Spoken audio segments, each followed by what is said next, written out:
N'affiche plus ta relation amoureuse sur les réseaux sociaux. C'est la phrase que la grand-mère de Mariam lui répétait sans cesse. Mais à 20 ans, belle, amoureuse et pleine de rêves, Mariam ne voyait pas le mal.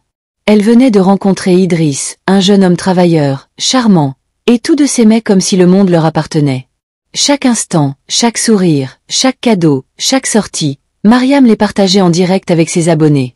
Elle se sentait fière. Voilà, c'est lui, l'homme de ma vie. Très vite, leur amour devint un spectacle. Les gens qui suivaient Mariam n'étaient plus des amis, mais des juges silencieux. Certains enviaient leur bonheur, d'autres jalousaient leur complicité, et quelques-uns priaient même pour leur malheur en secret.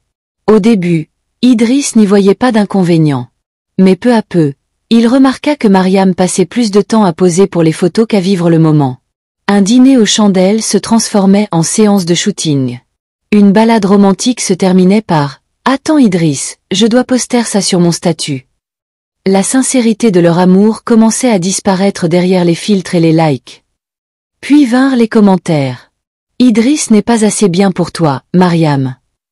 Attention, il sort aussi avec une autre fille. Regarde comment il est mal habillé, il ne te mérite pas. » Ces phrases, répétées chaque jour, commencèrent à semer le doute dans le cœur de Mariam. Elle qui croyait en son amour, se mit à questionner Idriss, à fouiller son téléphone, à douter de chaque retard. Un soir, une rumeur éclata. Quelqu'un envoya à Mariam une photo truquée montrant Idriss avec une autre femme.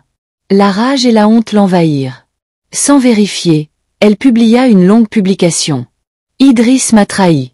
Voilà pourquoi il ne faut jamais faire confiance aux hommes. » En quelques minutes, tout le monde commentait.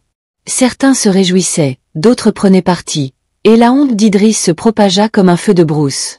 Pourtant, Idriss n'avait rien fait. C'était un simple montage.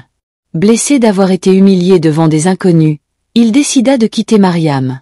Leur belle histoire, commencée avec tant de promesses, s'éteignit sous les regards du monde virtuel.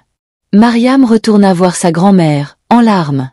Celle-ci posa sa main ridée sur la sienne et lui dit doucement « Mon enfant, l'amour n'est pas un spectacle pour les foules.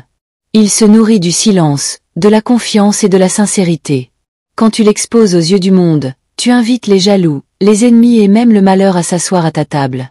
Certaines choses doivent rester sacrées. Ton cœur n'est pas un marché. » Ce jour-là, Mariam comprit enfin. Elle s'éloigna des réseaux, se reconstruit en silence, et décida que sa prochaine histoire d'amour serait vécue dans l'intimité, loin des regards curieux. Étincelle leçon à retenir. Tout n'est pas fait pour être montré. L'amour véritable se protège, il se vit, il ne s'exhibe pas. Car en exposant ce qui est fragile, on le livre au jugement, aux jalousies et au poison invisible du monde.